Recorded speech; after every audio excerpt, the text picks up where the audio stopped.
से राहुल गांधी की सदस्यता बहाल हुई थी तभी से स्मृति ईरानी गायब थी।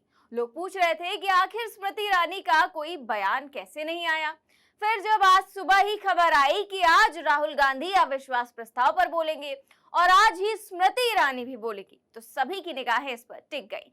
लेकिन आज जो स्मृति ईरानी ने किया, शायद उसकी उम्मीद किसी को नहीं रही होगी। राहुल गांधी के भाषण से स्मृति ईरानी समेत पूरी भाजपा इतना बौखला गई कि झूठ का सहारा लेना पड़ गया, जिससे उनकी फजीहत हो गई और लोग कहने लगे कि स्मृति ईरानी जी आज न जाने किस जन्म का बदला मोदी जी से उन्होंने ले लिया। तो सबसे पहले स्मृति ईरानी का बयान सुनिए। 90 के दशक में एक महिला यूनिवर्सिटी में अपना पेचेक लेने जाती है, सारी बातें करूंगी, अपना पेचेक लेने जाती है, बस से घर लौटने का प्रयास करती है, उसको 5 मर्द बस से खींचकर टैक्सी में ले जाते हैं, बलात्कार करते हैं और फिर आरी से उसका बदन काट देते हैं। आप नहीं चाहते कश्मीरी पंडितों की दास्तान कहीं सुनाई जाए, आप नहीं चाहते वो आइडेंटिफाई हो एज विक्टिम्स। सरला भट्ट मेडिकल स्टाफ थी। 90 के दशक में उसको उसके इंस्टीट्यूट से अगवा करके गैंग रेप किया गया और सड़क के किनारे रखा गया। आज मैं पूछना चाहती हूं कि एक तरफ इनकी अलायंस के लोग हिंदुस्तान को विभाजित करने की बात करते हैं, ये आज अपने आप को इंसाफ के पुजारी बताते हैं, लेकिन मुझे बताइए गिरजा टिक्कू सरला भट्ट को कब इंसाफ मिलेगा? तो राहुल गांधी के हमले का जवाब स्मृति ईरानी ने कश्मीरी पंडित गिरिजा टिक्कू की हत्या का मामला जोर शोर से उठाकर दिया। लेकिन क्या सच में स्मृति ईरानी को ये नहीं पता कि गिरिजा टिक्कू की हत्या 1990 में हुई थी और उस समय देश में भाजपा के समर्थन से वीपी सिंह देश के प्रधानमंत्री थे और कश्मीर के गवर्नर भाजपा नेता जगमोहन थे, जिनके समय में सबसे ज्यादा कश्मीरी पंडितों का पलायन हुआ और कत्लेआम हुआ।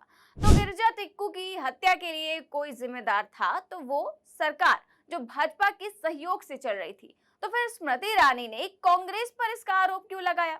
और क्या सच में उन्हें नहीं पता था या फिर वो बौखलाहट में झूठ बोलने लगी? इस पर वरिष्ठ पत्रकार श्रवण गर्ग ने लिखा, ये तो निशिकांत से भी खराब बोल रही हैं। राहुल के बोलने से रिजिजू के साथ साथ स्मृति भी इतनी थरथरा गई। ये मणिपुर नहीं कश्मीर फाइल्स खोल रही हैं। प्रतीक्षा कीजिए अब कौन कतार में है। तो वहीं पत्रकार आलोक पाठक ने लिखा, धन्य है मोदी सरकार। सवाल राहुल गांधी ने मणिपुर में महिलाओं पर हो रहे अत्याचार पर पूछा और भाजपा की स्मृति ईरानी कश्मीर में 30 साल पहले हुए महिलाओं पर हुए अत्याचार पर कांग्रेस से सवाल पूछ रहे हैं। देश की महिलाएं 2024 में इस पर जवाब देंगी। तो वहीं कांग्रेस प्रवक्ता सुप्रिया श्रीनेत ने लिखा, स्मृति ईरानी अपनी नौटंकी बंद करो, शर्म करो। 78 दिन तक जब वो भयावह वीडियो नहीं आया, मुंह से एक शब्द नहीं फूटा। आपका ये नकली आक्रोश और पाखंड बेशर्मी का एक नया मानक है। किसी के पास इस नाटक के लिए वक्त नहीं है। खैर, चर्चा मणिपुर होनी थी, लेकिन स्मृति ईरानी उस चर्चा को कश्मीर, राजस्थान, बंगाल सब पर ले गईं, लेकिन मणिपुर नहीं। दरअसल स्मृति ईरानी की बौखलाहट की वजह थी राहुल गांधी का भाषण। आज राहुल गांधी ने जैसे ही सदन में बोलना शुरू किया तो बीजेपी सांसद हल्ला करने लगे और जब तक राहुल गांधी बोलते रहे तो सांसद हंगामा ही करते रहे, क्योंकि राहुल गांधी ने मणिपुर को लेकर अपना वक्तव्य रखा और बताया कि जब वो मणिपुर गए थे तो वहां के हालात कैसे थे। साथ ही उन्होंने ये भी कहा कि वहां पर मणिपुर में पीएम मोदी ने भारत मां की हत्या की है। इस पर सभी सांसद चिल्लाने लगे। इसके अलावा स्मृति ईरानी ने केवल एक झूठ ही नहीं बोला, बल्कि एक घटिया इल्जाम भी राहुल गांधी पर लगा दिया और कुछ ही मिनट बाद उनके बयान की पोल भी खुल गई। दरअसल स्मृति ईरानी ने लोकसभा में बोलते हुए कहा कि राहुल गांधी ने जाते जाते महिला सांसदों को फ्लाइंग किस की है। सुनिए पहले उन्होंने क्या कहा। एक बात पर मैं आपत्ति अभी दर्ज करती हूं अध्यक्ष जी, कि जिनको आज मुझसे पहले वक्तव्य देने का अधिकार दिया गया, उन्होंने जाते जाते एक अभद्र यहां पर लक्षण के दर्शन दिए। It is only a misogynistic man who can give a flying kiss to a parliament with seats female members of parliament. ऐसी गरिमा विहीन आचरण को इस देश के सदन में कभी नहीं देखा गया। ये उस खानदान के लक्षण हैं, ये आज सदन में देश को पता चले। तो स्मृति ईरानी ने आरोप लगाया कि राहुल गांधी जाते जाते फ्लाइंग किस करके गए, लेकिन उनके इस वक्तव्य की पोल खोल दी फैक्ट चेकर मोहम्मद जुबैर ने। मोहम्मद जुबैर ने जो वो वीडियो ही दिखा दिया। वीडियो देखिए, उसमें साफ साफ देखा जा सकता है कि राहुल गांधी फ्लाइंग किस नहीं कर रहे हैं, बल्कि वो स्पीकर से कुछ कहने की कोशिश कर रहे हैं और उनका वो रिएक्शन जो है वो साफ साफ कैमरे में दिखाई दे रहा है। वीडियो ट्वीट करते हुए जुबैर ने कहा कि राहुल गांधी का ये वीडियो ठीक उससे पहले का है जब स्मृति ईरानी बोल रही थी।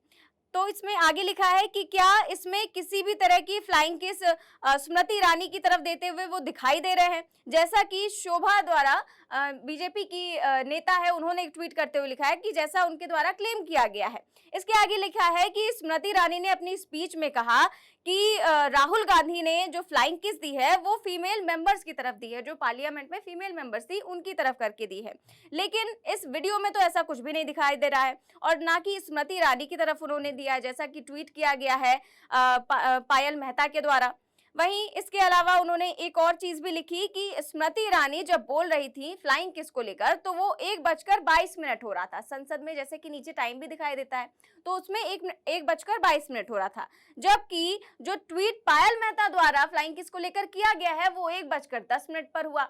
तो क्या इसकी प्लानिंग पहले से ही कर ली गई थी या फिर क्या था, ये सब तो पता नहीं क्या है। लेकिन खबर देखिए, आज तक ने एक ट्वीट है आज तक का, उन्होंने खबर में लिखा है कि कांग्रेस नेता राहुल गांधी फिर विवादों में आ गए हैं। जानकारी के मुताबिक आज उन्होंने अविश्वास प्रस्ताव पर चर्चा के दौरान संसद में फ्लाइंग किस दिया है। राहुल के रिएक्शन पर कई महिला सांसदों की तरफ से लोकसभा अध्यक्ष को शिकायत की गई है। वहीं केंद्रीय मंत्री स्मृति ईरानी ने इसे अभद्रता बताया है। हालांकि राहुल के रिएक्शन का वो क्षण कैमरे में कैद नहीं हुआ है। तो आज तक की खबर के मुताबिक अगर हम देखें तो वो कह रहे हैं कि कैमरे में कैद ही नहीं हुआ है, जबकि कैमरे पर साफ साफ वीडियो में दिखाई देता है कि राहुल गांधी जब निकलने वाले होते हैं, जो समय भी नीचे दिखाई दे रहा है कि वो स्पीकर से कुछ कहने की कोशिश करते हैं, वो ओम बिरला से कुछ कहने की कोशिश करते हैं, ना कि वो फ्लाइंग किस देने की कोशिश कर रहे हैं। और इसके अलावा ये भी लिखा गया है आज तक के इस ट्वीट में कि जो महिला सांसद है उन्होंने शिकायत भी की है, तो शिकायत भी दर्ज हो गई है, लेकिन वीडियो सबके सामने है। क्या सच है क्या झूठ है फिलहाल